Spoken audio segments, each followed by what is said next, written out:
ناظرین، ہم بات کر رہے ہیں دابۃ الارض کے موضوع پر، جو کہ سب سے بڑی اور آخری علامات و اشراط الساعۃ میں سے ایک ہے۔ گزشتہ ایک ساتھ میں قرآن سے یہ بات بالکل کھل کر واضح ہو چکی ہے کہ دابہ کہتے ہیں حرکت کرنے والی مخلوقات کو جو تیر کر، رینگ کر، چل کر یا اڑ کر حرکت کرتی ہیں۔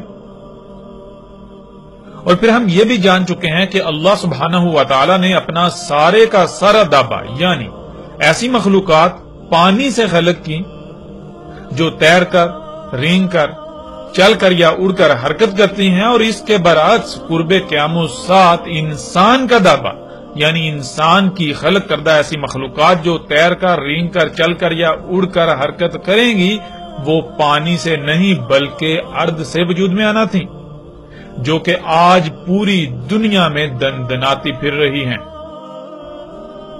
انسان کا ارض سے وجود میں آنے والا دابہ پوری دنیا میں آج دندناتا پھر رہا ہے۔ ناظرین، اس سے پہلے کہ ہم اس موضوع پر محمد رسول اللہ علیہ السلام کے الفاظ کی روشنی میں بات کریں، ہم آتے ہیں قرآن سے ہی دابۃ الارض کے دوسرے پہلو کی طرف۔ تو ناظرین، کچھ سوالات ہیں، مثلا دابۃ الارض کب ظاہر ہوگا؟ اس کے وجود میں آنے کی وجہ کیا ہوگی؟ آخر وہ قرب قیام الساعۃ ہی کیوں وجود میں آئے گا، اس سے پہلے کیوں نہیں؟ تو ان سوالات سمیت ایسے باقی جتنے بھی سوالات ہیں، ان کا جواب اللہ سبحانہ و تعالی نے قرآن میں صراحت کے ساتھ دے دیا، جیسا کہ آپ سورہ نمل آیت نمبر 82 کو سکرین پر دیکھ رہے ہیں۔ اس میں اللہ سبحانہ و تعالی کہتے ہیں، اور جب واقع ہو گیا ان پر قول یعنی جو کہا گیا تھا، تب نکالیں گے ہم ان کا یعنی انسانوں کا دابہ زمین سے، ارض سے۔ وہ اپنے عوامل کے ذریعے ان سے کلام کرے گا، اس میں کچھ شک نہیں کہ الناس تھے ہماری آیات کے ساتھ نہیں یقین کرنے والے۔ تو ناظرین، سب سے پہلا سوال کہ دابۃ الارض کب نکلے گا؟ ناظرین، یہ کیسا سوال ہے؟ اگر اس سوال کا جواب مل جائے یعنی یہ پتا چل جائے کہ دابۃ الارض کب نکلے گا،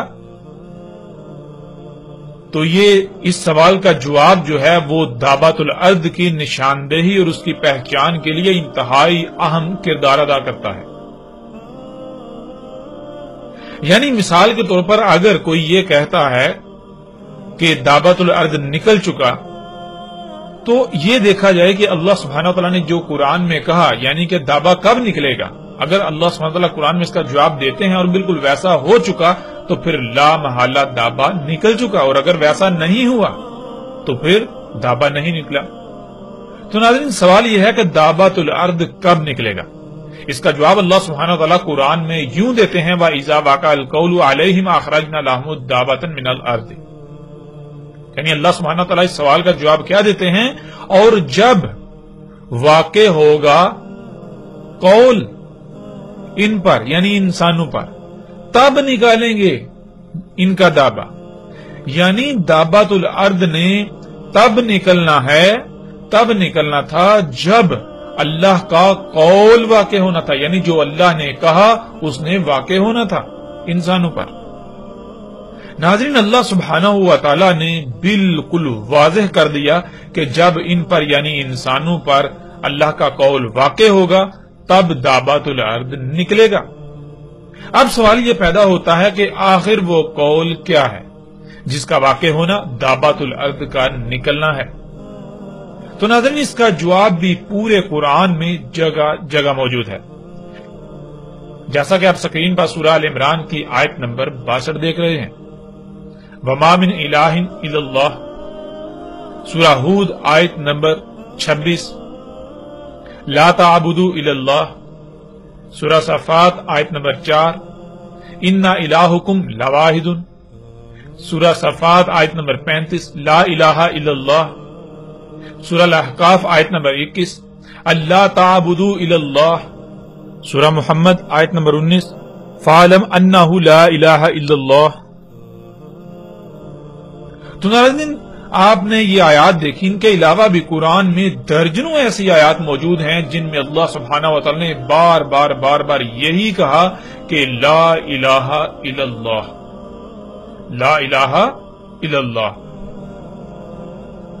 ناظرین ان آیات کے تراجم جو کیے جاتے ہیں ان کا مفہوم کچھ یوں ہے کہ اللہ کے علاوہ کوئی معبود نہیں۔ پھر معبود کسے کہا جاتا ہے؟ وہ بھی ایک خاص نظریہ پایا جاتا ہے، ایک خاص عقیدہ پایا جاتا ہے جس کا حقیقت سے دور دور تک کوئی تعلق نہیں ہے۔ تو ناظرین حق کو سمجھنے کے لیے یہاں ان دونوں الفاظ کی وضاحت بہت ضروری ہے، لفظ الہ اور پھر دوسرا لفظ عبد۔ تو اب آتے ہیں ان دونوں الفاظ کے معنی کی طرف۔ ناظرین ذرا غور کریں، انسان کو دنیا میں لایا گیا تو اس بشر کو کیا کیا صلاحیتیں اور نعمتیں دی گئیں یا کیا کچھ عطا کیا گیا۔ مثلا آپ دیکھیں کہ آپ کو ہاتھ، پاؤں، آنکھیں، کان، ناک اور زبان سمیت جسم کے کتنے ہی اعضاء دیے گئے۔ پھر اس کے علاوہ آپ کو سانس لینے کے لیے آکسیجن، کھانے کے لیے طرح طرح کے پھل، فروٹ، سبزیاں، اس طرح اور کئی نعمتیں عطا کی گئیں۔ پھر ذہانت دی، مال و اولاد سمیت طرح طرح کی صلاحیتیں دی۔ تو ناظرین سوال یہ پیدا ہوتا ہے کہ کیا یہ سب بیکار اور فضول میں عطا کر دیا گیا آپ کو؟ کیا انسانوں کو یہ سب عطا کرنے کا کوئی مقصد نہ تھا؟ قرآن میں کئی مقامات پر اللہ سبحانہ و تعالیٰ نے بالکل واضح کر دیا کہ اللہ سب کچھ حق کے ساتھ خلق کرتا ہے، یعنی اللہ جو کچھ بھی کرتا ہے تو اس کا کوئی نہ کوئی مقصد ضرور ہوتا ہے، وہ بے مقصد کچھ بھی نہیں کرتا۔ اللہ سبحان ہے، یعنی پاک ہے اس سے کہ وہ کچھ بھی بے مقصد کرے، وہ کچھ بھی بے مقصد خلق کرے، وہ کچھ بھی بے مقصد عطا کرے۔ اللہ اس سے پاک ہے۔ ناظرین جب اللہ سبحانہ و تعالیٰ کچھ بھی بے مقصد خلق نہیں کرتا، کچھ بھی بے مقصد عطا نہیں کرتا، تو پھر ظاہر ہے اس نے انسان کو اتنا کچھ عطا کیا، تو یہ کیسے ہو سکتا ہے کہ یہ سب کا سب بے مقصد ہو؟ اس نے ہر شے کا کوئی نہ کوئی مقصد ضرور طے کر دیا۔ اب ناظرین اگر تو انسان ان سب کا استعمال، یعنی جو کچھ بھی اسے عطا کیا گیا، اس سب کا استعمال اسی مقصد کے لیے کرتا ہے تو اس کا الہ اللہ ہے، ورنہ اگر وہ جس کے پیچھے اس کا استعمال کرے گا وہی اس کا الہ کہلائے گا، وہی اس کا الہ ہوگا۔ اگر وہ اپنی خواہشات کی تکمیل کے لیے اپنی صلاحیتوں کا استعمال کرتا ہے، اپنی ذہانت، اپنے مال و اولاد کا استعمال کرتا ہے، خواہ ایک رائی برابر بھی عمل کیوں نہ کرے، تو اس کا الہ اس کی اپنی خواہشات ہوں گی۔ اسی کا اللہ سبحانہ تعالیٰ نے قرآن میں بھی ذکر کیا ہوا ہے۔ اگر وہ دنیاوی مال و متاع کے پیچھے اپنی صلاحیتوں کا استعمال کرتا ہے تو اس کا الہ دنیاوی مال و متاع، جسے اللہ سبحانہ تعالیٰ نے قرآن میں بار بار شیطان قرار دیا، یعنی اس کا الہ شیطان ہوگا۔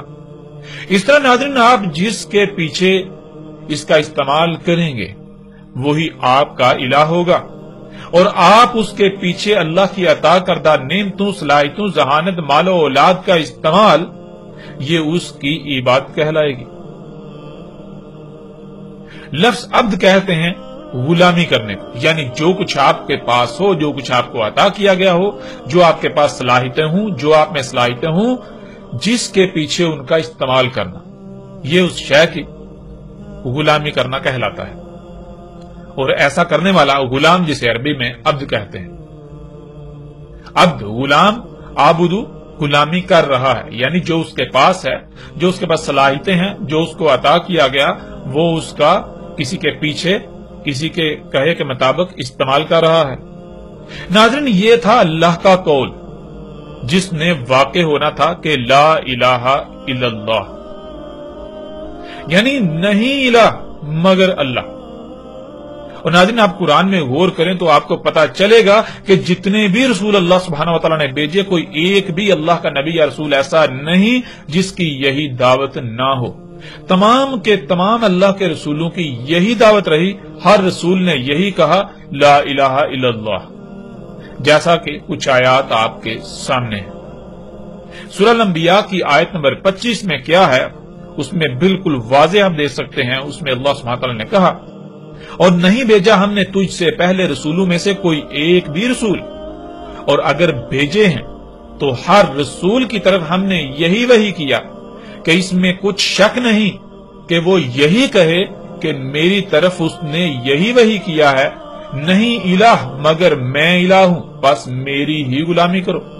یعنی ناظرین، کوئی ایک بھی رسول ایسا نہیں ہوا جس کی دعوت یہ نہ تھی کہ لا الہ الا اللہ۔ ہر رسول کی دعوت یہی تھی۔ یہی اللہ نے اسے کہا کہ ان کو کہو، انسانوں کو کہو، دنیا والوں کو کہو کہ اللہ الہ ہے اور کوئی الہ نہیں ہے۔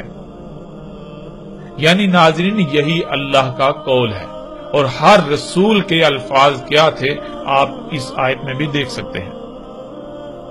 سورہ صاد آیت نمبر 70۔ نہیں وحی کیا گیا میری طرف، اگر وحی کیا جا رہا ہے تو یہی کہ اس میں کچھ شک نہیں، میں جو بھی ہوں میں ہر لحاظ سے کھول کھول کر متنبع کرنے والا ہوں۔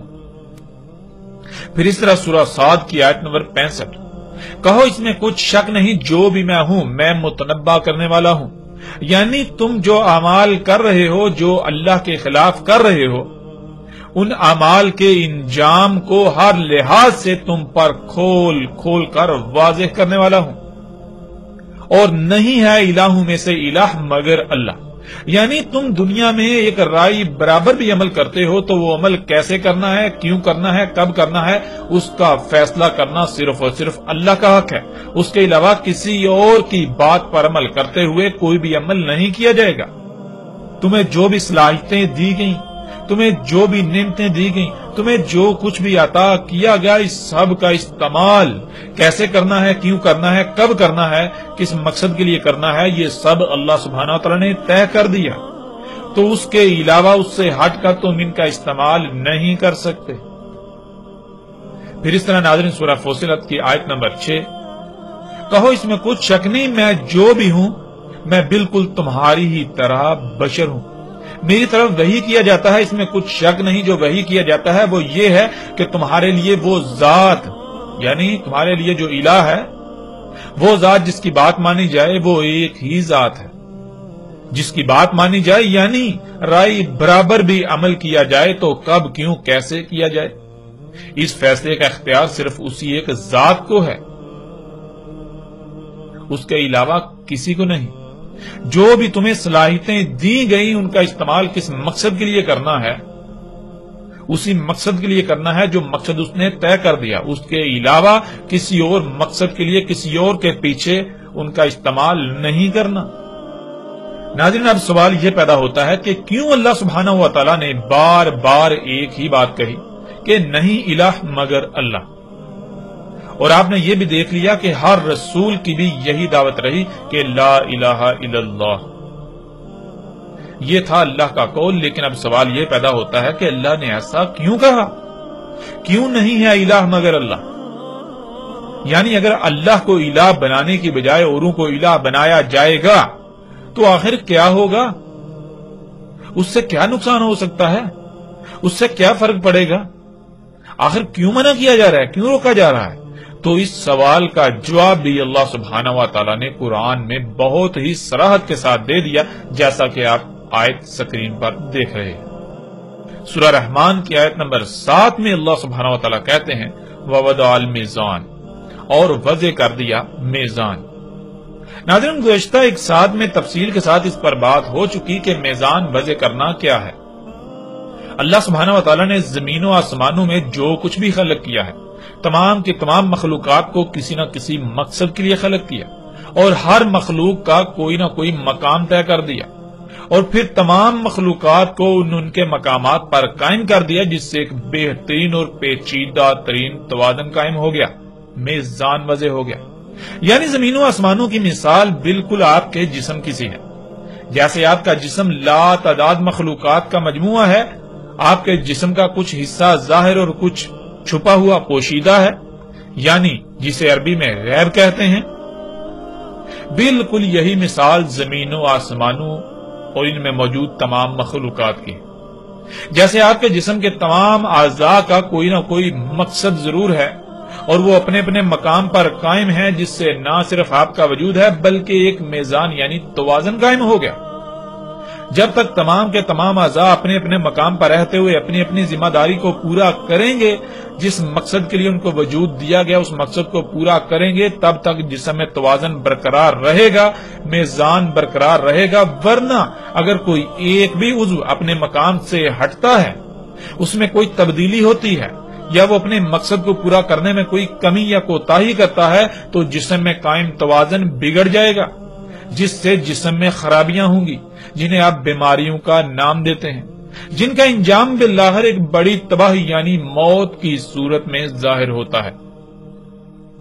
ناظرین، بالکل یہی مثال زمین و آسمانوں اور جو کچھ بھی ان میں موجود ہے ان سب کی ہے۔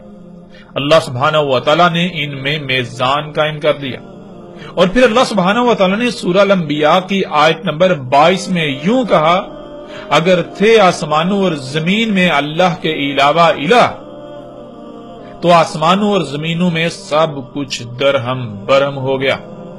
یعنی آسمانوں اور زمینوں میں اللہ نے تمام مخلوقات کو کسی نہ کسی مقصد کے لیے خلق کیا ہے، اور سب کو ان کے مقامات پر ان کی ذمہ داری پر لگا دیا۔ اب تمہیں جو صلاحیتیں دی گئیں یا جو کچھ بھی تمہیں عطا کیا گیا، سب کا اللہ نے مقام طے کر دیا، اللہ نے سب کا ہر شے کا مقصد طے کر دیا۔ اگر تم ان کا استعمال یا انہیں اللہ کے طے کردہ مقام سے ہٹاؤ گے تو آسمانوں اور زمینوں میں سب بگڑ جائے گا، آسمانوں اور زمینوں میں بگاڑ ہو کر سب کچھ تباہیوں کا شکار ہو جائے گا۔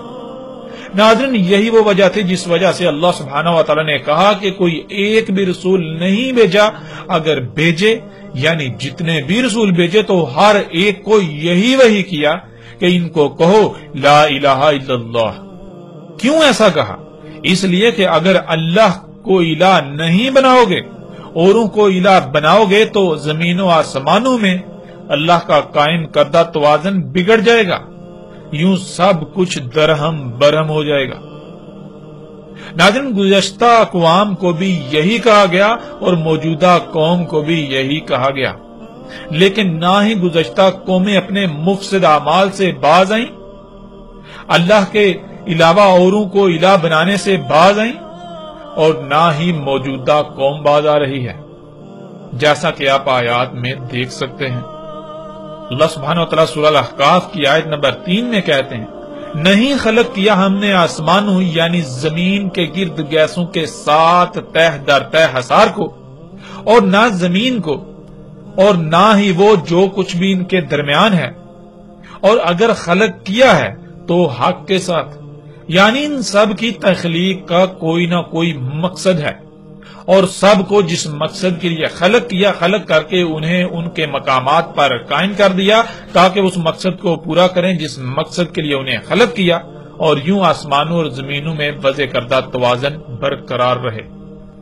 اور اگر ان میں سے کسی ایک بھی مخلوق کو اس کے مقام سے ہٹایا جائے گا تو آسمانوں اور زمینوں میں بگاڑ پیدا ہوگا اور نتیجہ تن تباہیاں آئیں گی، کیونکہ ہم نے ہر عمل کا رد عمل بھی خلق کیا ہے، اور وہ لوگ جو اس دعوت کو، ان باتوں کو تسلیم کرنے سے عملاً انکار کر رہے ہیں، ان کو ان کے ایسے اعمال سے متنبہ کیا جاتا ہے، اور وہ اس متنبہ کرنے کے باوجود، ان حقائق کو سامنے آنے کے باوجود، ہر لحاظ سے کھل جانے کے باوجود کوئی اہمیت نہیں دیتے، ان حقائق کو نظر انداز کرتے ہیں۔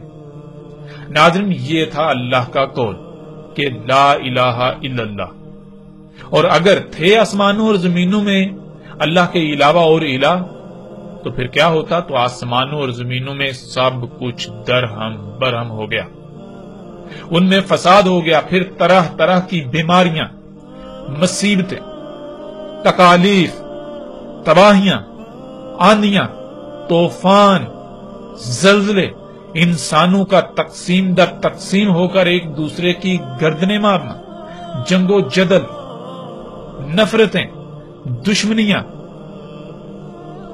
کیا یہ سب نہیں ہو گیا؟ یہ سب ہو گیا۔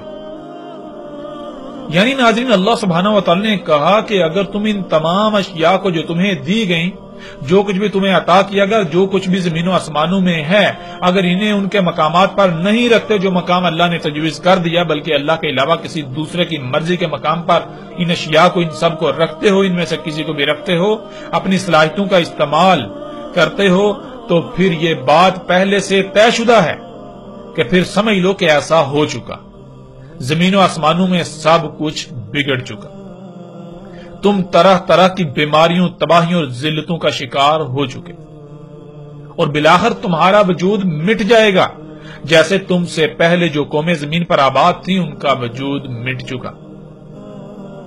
ناظرین، اللہ سبحانہ و تعالیٰ نے قرآن میں جگہ جگہ اس بات کی وضاحت کر دی کہ اللہ سبحانہ و تعالیٰ نے زمین و آسمانوں میں میزان قائم کیا، ہر سطح پر توازن قائم کر دیا۔ یہ کائنات بالکل ایک مشین کی مانند ہے، اس کی مثال انسانی جسم کسی ہے۔ اگر اس کائنات میں کسی ایک بھی مخلوق کو اس کے مقام سے ہٹایا جائے گا تو نتیجتاً فساد ہوگا، اور بالآخر وہ فساد طرح طرح کی تباہیوں کی صورت میں ظاہر ہوگا۔ اس لیے اللہ سبحانہ و تعالیٰ نے بار بار یہی حکم دیا کہ لا الہ الا اللہ، کیونکہ اللہ سبحانہ و تعالیٰ نے اس کائنات کو ایسے خلق کیا کہ اگر انسان اپنی حدود سے باہر نکلتا ہے، اپنی حدود سے تجاوز کرتا ہے، تو لامحالہ حادثاتی طور پر اس کے سامنے وہ قوانین کھلتے جائیں گے، وہ مخلوقات اس پر ظاہر ہوتی جائیں گی جو انسان سے چھپا دیے گئے، اور انسان ان متشابہات کے پیچھے بڑھتے ہوئے اس مقام پر پہنچ جائے گا جہاں سے واپسی ناممکن ہوگی، جیسا کہ آج انسان جس مقام پر پہنچ چکا ہے، جیسے کہ ماضی میں 6 قومیں اس کا شکار ہو چکی، اور موجودہ قوم، دنیا میں آباد موجودہ انسان بھی اس مقام پر پہنچ چکے۔ ناظرین، یہ تھا وہ اللہ کا قول، اور قول کا واقع ہونا کیا تھا؟ قول کا واقع ہونا یہ تھا کہ جب انسان نہیں مانے گا، وہ کہے گا کہ نہیں، ایسا کچھ بھی نہیں ہے، بلکہ یہ سب تو ترقی ہے، ہمیں تو ترقی کرنی ہے، ہم فطرت پر انحصار نہیں کر سکتے، فطرت پر انحصار کریں گے تو ہماری رفتار بہت سست رہے گی، لیکن ہم تو تیز رفتاری چاہتے ہیں، اس لیے ہمیں اپنی ضروریات کی اشیاء خود خلق کرنی ہے۔ تو جب وہ ایسا کرنا شروع کرے گا، فطرت میں مداخلت شروع کرے گا، تو پھر قول واقع ہو جائے گا، یعنی پھر وہ سب ہوگا جس سے اللہ نے اپنے رسولوں کے ذریعے متنبہ کیا کہ زمین و آسمانوں میں خرابیاں ہوں گی، سب کچھ درہم برہم ہو جائے گا، فساد ہوگا، تباہیاں آ جائیں گی، بیماریاں، مصیبتیں، تکلیفیں، زلزلے آ جائیں گے، تمہیں ہر طرف سے گھیر لیں گے، تمہارا وجود مٹ جائے گا۔ اسی دوران انسان آگے بڑھتا بڑھتا اس مقام پر پہنچ جائے گا کہ دابا خلق کر بیٹھے گا، یعنی اللہ کے دابا کے برعکس اپنی سواری کی حاجت کو پورا کرنے کے لیے اپنا تیز ترین تیز رفتار دابا خلق کر بیٹھے گا۔ یعنی اللہ سبحانہ و تعالیٰ نے جب سب کچھ قدر کے ساتھ، مطلب کہ پورے علم اور حکمت، حساب کتاب کے ساتھ خلق کیا ہے، تو پھر جب انسان اللہ کے اس قول کے خلاف چلیں گے، اپنی حدود سے باہر نکلیں گے، فطرت میں مداخلت شروع کر دیں گے، تو لامحالہ پھر یہ طے ہے کہ دابا نکلے گا، یعنی حادثاتی طور پر قوانین فطرت انسان پر کھلتے چلے جائیں گے، اور وہ ان پر عمل کرتا ہوا اس مقام پر پہنچ جائے گا کہ تیز ترین سواری کے ذرائع سامنے آ جائیں گے۔ ناظرین، اس پر الگ سے انا علینا بیانہ کے تحت مزید اور مکمل تفصیلات کے ساتھ بات کریں گے، لیکن اب تک یہ بات بالکل واضح ہو چکی کہ اللہ کا قول کیا تھا اور قول کا واقع ہونا کیا تھا۔ اور ناظرین، آج آپ غور کریں کہ کیا قول واقع نہیں ہو چکا؟ کیا انسان نے اللہ کے علاوہ اوروں کو الہ نہیں بنایا؟ اس کے نتیجے میں اس زمین اور اس کے گرد 7 تہ در تہ گیسوں کے حصار جو کہ زمین کے 7 آسمان ہیں، ان سب میں فساد نہیں ہو چکا؟ ان میں خرابیاں نہیں ہو چکی؟ وہ درہم برہم نہیں ہو چکے؟ ذرا غور تو کریں، جب انسان نے اللہ کی عطا کردہ صلاحیتوں کا استعمال اللہ کے علاوہ اپنے مقاصد کے حصول کے لیے کیا، تو آج زمین و آسمانوں کی حالت کیا ہو گئی؟ ذرا غور تو کریں، کیا آپ اندھے ہو چکے ہیں؟ کیا آپ مردہ ہو چکے ہیں؟ ذرا غور تو کریں، طرح طرح کی بیماریاں، مصیبتیں، تکالیف، سیلاب، آندیاں، طوفان، سونامی، زلزلے، بھوک افلاس، جنگیں، قتل و غارت گری، فراڈ، خوراک کی قلت، آسمان کا پھٹ جانا، زمین کے گرد آکسیجن پر مشتمل پہلا آسمان طرح طرح کی زہریلی گیسوں سے بھر چکا، جس کی وجہ سے طرح طرح کی مصیبتوں کا سامنا کرنا پڑ رہا ہے زمین کی تمام مخلوقات کو۔ انسانوں کا گروہ در گروہ تقسیم ہو کر ایک دوسرے کی گردنیں کاٹنا، زمین پر انسانوں میں ایک طبقہ امیر سے امیر تر، دوسرا غریب سے غریب تر۔ ناظرین غور تو کریں، کیا یہ سب نہیں ہو چکا؟ کیا پوری دنیا آج ان سب کی لپیٹ میں نہیں آ چکی؟ یہ سب تو اللہ کے قول کا واقع ہونا تھا۔ اور ناظرین اللہ کا قول تو کب کا واقع ہو چکا ہے، لیکن دابا نہیں نکلا، یہ کیسے ہو سکتا ہے؟ ایسا کیسے ہو سکتا ہے کہ اللہ کا قول واقع ہوئے بھی ایک عرصہ ہو گیا، پوری دنیا اس کی لپیٹ میں ہے اور دابا نکلا ہی نہیں؟ یہ کیسے ہو سکتا ہے؟ ناظرین اس پہلو سے بھی بالکل واضح ہو گیا کہ آج نہ صرف اللہ کا قول واقع ہو چکا ہے، بلکہ قول کے واقع ہونے پر جس دابا کا نکلنا تھا وہ آج پوری دنیا میں دندناتا پھر رہا ہے۔ انسان کا دابا جو زمین سے وجود میں آیا، یعنی انسان کی خلق کردہ حرکت کرنے والی مخلوقات جو تیر کر، رینگ کر، چل کر یا اڑ کر سفر کرتی ہیں، حرکت کرتی ہیں، جو پانی سے نہیں بلکہ زمین کے عناصر لوہے، تانبے، پلاسٹک، خام تیل وغیرہ سے وجود میں آیا۔ ناظرین یہ بات جان لیں کہ دنیا کی کوئی طاقت اس کا رد نہیں کر سکتی اور نہ ہی اس بات کو غلط ثابت کر سکتی ہے۔ دابۃ الارض نکل چکا اور ساتھ بالکل سر پر آ چکی، اور ساتھ سے پہلے ایک عظیم عذاب جو کہ القاریہ ہے وہ دروازے پر دستک دے رہی ہے۔ القاریہ جس کے نتیجے میں دنیا کی 70% سے زائد آبادی تباہ کن ایٹمی بموں کی نظر ہو جائے گی اور تقریباً تمام کے تمام جدید شہر صفحہ ہستی سے مٹ جائیں گے، جس پر تفصیل سے آئندہ ایک ساتھ میں القاریہ کے موضوع کے تحت بات ہوگی۔ ناظرین اسی موضوع پر آگے بڑھنے سے پہلے یہاں ایک اور پہلو پر بات کرنا بہت ضروری ہے، اور وہ یہ ہے کہ حسب معمول باقی تمام موضوعات کی طرح اس بارے میں بھی یہ جھوٹ اتنا پھیلا دیا گیا جو کہ زبان زدے عام ہے کہ زمین سے جانور نکلے گا اور وہ لوگوں سے باتیں کرے گا۔ حالانکہ حقیقت کیا ہے وہ آپ کے سامنے ہے۔ اب بات کرتے ہیں کہ وہ لوگوں سے کلام کرے گا، انسانوں سے کلام کرے گا، جس کے بارے میں یہ پھیلا دیا گیا کہ وہ لوگوں سے باتیں کرے گا، اور اس کی بنیاد قرآن کی یہی آیت ہے، وَإِذَا وَقَعَ الْقَوْلُ عَلَيْهِمْ أَخْرَجْنَا لَهُمُ دَابَّةً مِنَ الْأَرْضِ تُكَلِّمُهُمْ أَنَّ النَّاسَ كَانُوا بِآيَاتِنَا لَا يُوقِنُونَ۔ اور جب واقع ہو گیا ان پر جو کہا گیا تھا، نکالیں گے ہم ان کا دابا زمین سے، وہ اپنے عوامل کے ذریعے ان سے کلام کرے گا، اس میں کچھ شک نہیں، الناس تھے ہماری آیات کے ساتھ نہیں یقین کرنے والے۔ ناظرین اس آیت کی بنیاد پر یہ کہا جاتا ہے کہ دابا لوگوں سے باتیں کرے گا، لیکن سوال یہ پیدا ہوتا ہے کہ کیا باتیں کرے گا؟ یہ آج تک نہیں بتایا گیا۔ حالانکہ آیت میں تو بالکل واضح ہے کہ وہ جو کلام ہوگا، دابا کا کلام کیا ہوگا؟ کلام یہ ہوگا وہی جو اللہ نے کہا تھا، جس کا وہ انسان یقین نہیں کر رہے تھے، وہ ان کے سامنے ہوگا، وہ اس کا کلام ہوگا۔ ناظرین اس آیت میں لفظ تکلمہم آیا ہے، جس کا ترجمہ یہ کر دیا جاتا ہے کہ وہ لوگوں سے باتیں کرے گا۔ حقیقت کیا ہے اب بات کرتے ہیں اس پر، اور حقیقت کھول کر ہر لحاظ سے آپ کے سامنے رکھتے ہیں۔ ناظرین اس سے پہلے کہ اس کے کلام کرنے کی طرف آئیں، پہلے یہ جاننا بہت ضروری ہے کہ وہ کلام ہے کیا، یعنی وہ کلام ہے کیا جو دابۃ الارض سے مشروط ہے۔ اس سوال کا جواب اللہ سبحانہ و تعالیٰ آیت کے اگلے حصے میں ہی دے دیتے ہیں، ان الناس کانوا بآیاتنا لا یوقنون۔ اس میں کچھ شک نہیں، انسان تھے ہماری آیات سے نہیں یقین کرنے والے۔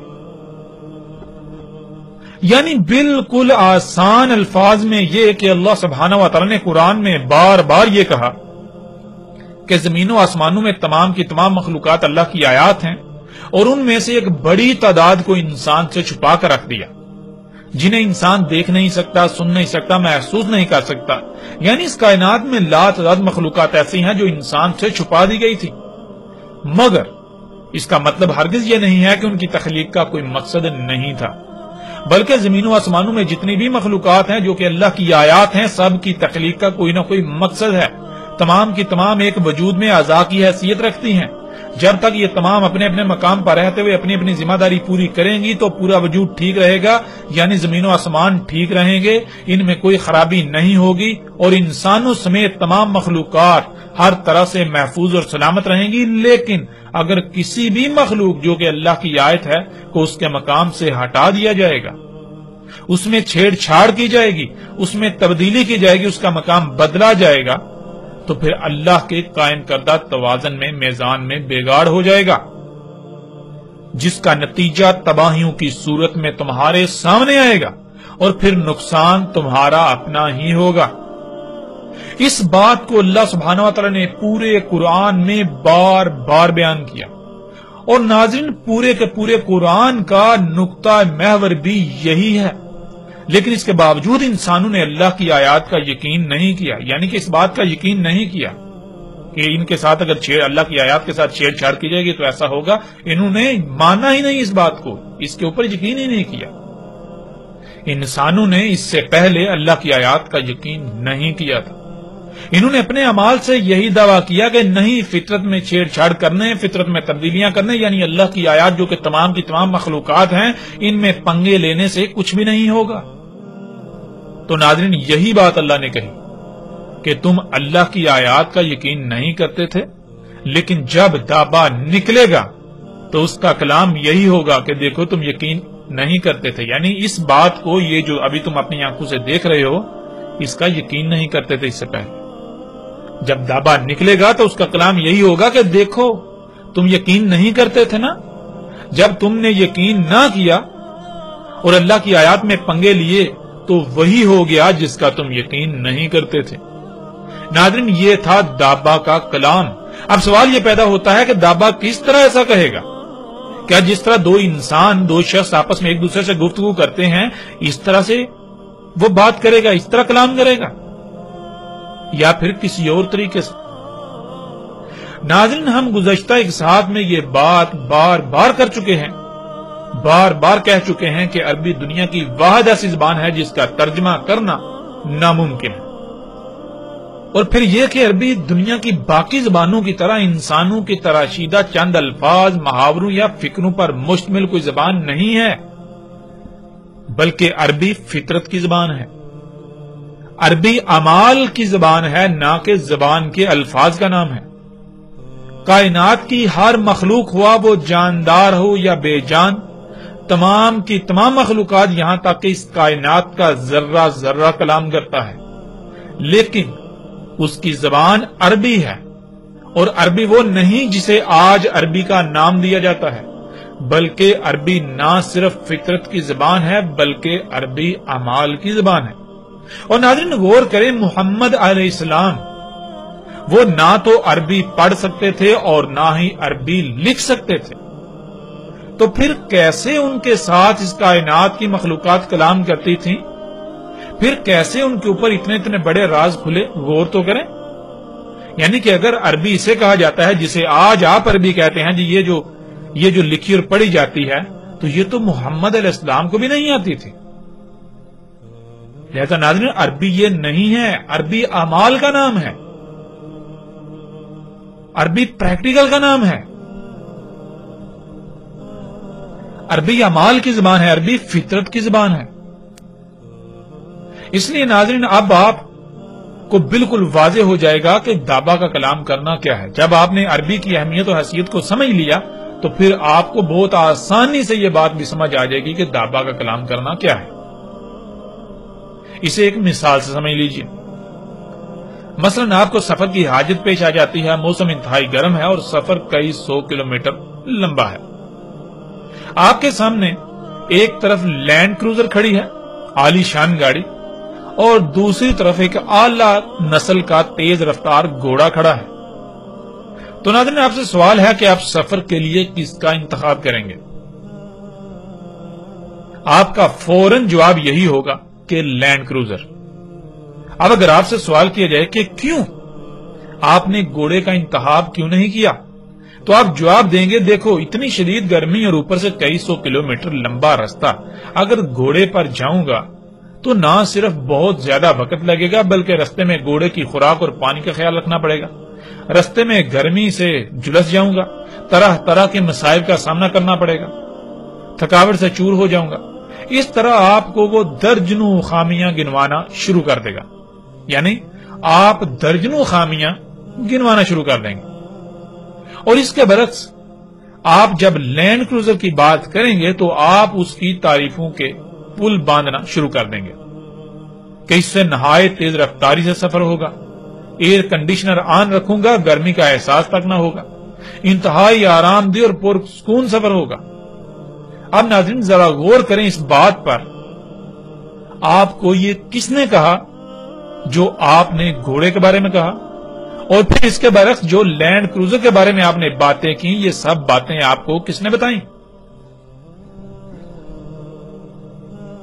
ظاہر ہے گھوڑے میں جو خامیاں و خوبیاں ہیں وہ گھوڑے کے اعمال سے ہی پتہ چلے، یعنی گھوڑے نے آپ کو اپنے اعمال کی صورت میں اپنی خامیاں و خوبیاں بتائیں، بالکل ایسے ہی جیسے کہ ایک گونگا شخص اشاروں سے یا اعمال کی صورت میں اپنی بات کسی دوسرے کو بتاتا ہے، وہ کلام کرتا ہے، بالکل اسی طرح یا ایسے ہی لینڈ کروزر نے آپ کو بتایا کہ مجھ میں یہ خوبیاں ہیں، میں اتنی تیز رفتاری سے سفر کرتی ہوں، مجھ میں گرمی کا توڑ ایئر کنڈیشنر موجود ہے۔ اور لینڈ کروزر نے آپ کو زبان سے نہیں بلکہ جیسے ایک گونگا شخص اپنے اعمال یا اپنی مختلف حرکتوں کے ذریعے دوسروں سے کلام کرتا ہے، انہیں اپنی بات بتاتا ہے، بالکل اسی طرح لینڈ کروزر نے یا گھوڑے نے آپ سے کلام کیا۔ یہ ہے ناظرین عربی زبان اور عربی میں کسی بھی مخلوق کا کلام کرنا۔ جب آپ کسی شے میں غور کرتے ہیں تو اس کے نتیجے میں آپ کو حاصل ہونے والا علم وہ اس مخلوق کا آپ سے کلام ہوتا ہے۔ انسانوں کا معاملہ یہ ہے، اگر ان سے پہاڑوں کو چھپا دیا جاتا، پہاڑ اللہ کے غیر میں سے ہوتے اور پھر انسانوں کو سامنے کہا جاتا کہ پہاڑ کلام کرتے ہیں، پہاڑ بتا دیتے ہیں کہ ان میں کیا کیا موجود ہے، تو انسان یہی سمجھتے کہ جیسے ہماری زبان ہے، جیسے ہم ایک دوسرے سے بات کرتے ہیں، بالکل ایسے ہی پہاڑوں کا معاملہ ہے۔ ناظرین لیکن کیا حقیقت یہی ہوتی؟ ہرگز نہیں، ہرگز نہیں۔ حقیقت کیا ہے وہ آپ کے سامنے ہے۔ ناظرین جیسے وہ شخص جو چینی زبان نہیں سمجھتا، اس کے سامنے چینی زبان میں بات کی جائے گی تو اس کے لیے اس بات کرنے والے کی حیثیت ایسے ہی ہوگی کہ جیسے کوئی گونگا اس کے سامنے کھڑا ہے، وہ اس کی بات نہیں سمجھ سکتا۔ ناظرین بالکل ایسے ہی کائنات کی مخلوقات کا کلام وہی سمجھ سکتے ہیں جو غور و فکر کرتے ہیں۔ پہاڑ کلام کرتے ہیں، وہ بتاتے ہیں کہ ان کے اندر کیا کیا موجود ہے، لیکن پہاڑوں کا کلام انسان کی طرح زبان سے نہیں ہوتا، اور نہ ہی ہر کوئی ان کا کلام سمجھ سکتا ہے۔ جیسے چینی زبان میں اگر کوئی بات کرتا ہے تو اس کی بات وہی سمجھ سکتا ہے جو چینی پر عبور رکھتا ہے، بالکل ایسے ہی پہاڑوں سے وہی کلام کر سکتا ہے جس کے اندر وہ صلاحیت موجود ہے، یعنی جو غور و فکر کرتا ہے۔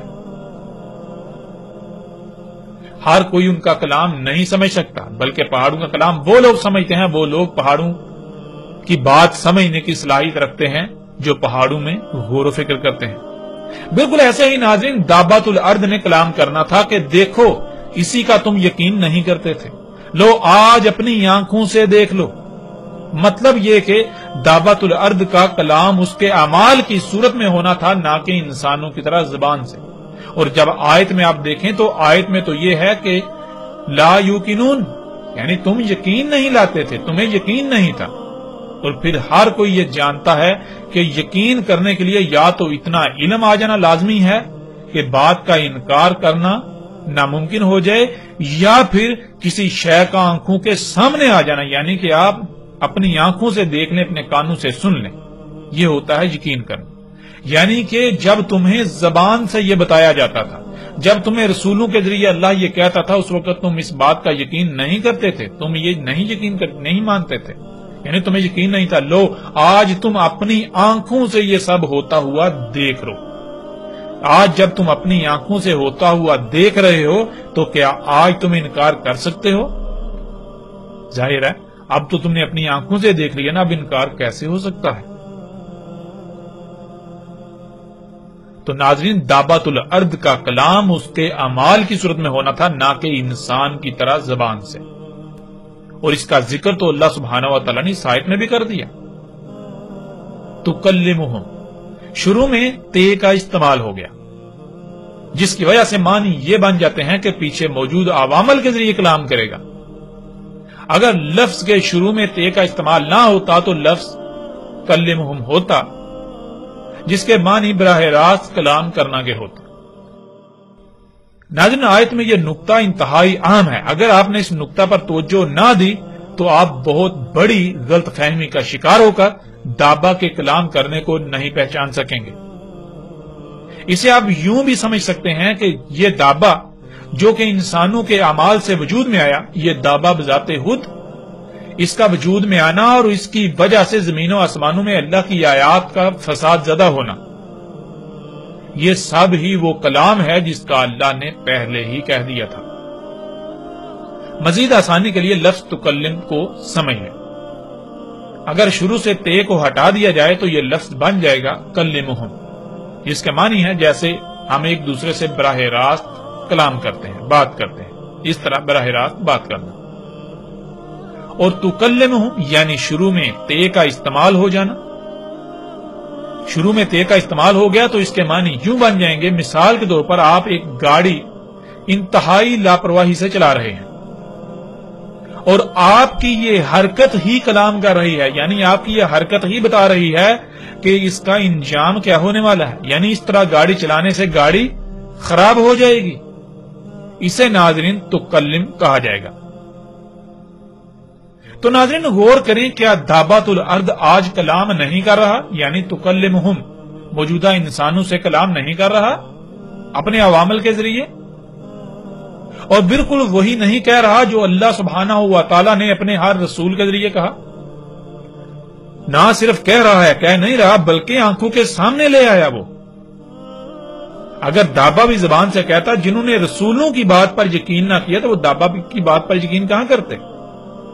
تو یہاں تو آیت میں تو بات کی گئی ہے یقین کرنے کی، کہ تم تب یقین نہیں کرتے تھے، لو آج تمہیں یقین ہو گیا نا، یعنی کہ اس وقت تو تمہیں صرف زبان سے کہا جاتا تھا، تم نے نہیں مانا، تمہیں یقین نہیں، آج تو تم اپنی آنکھوں سے دیکھ رہے ہو نا، اب کیسے جھٹلا سکتے ہو، اب کیسے انکار کر سکتے ہو؟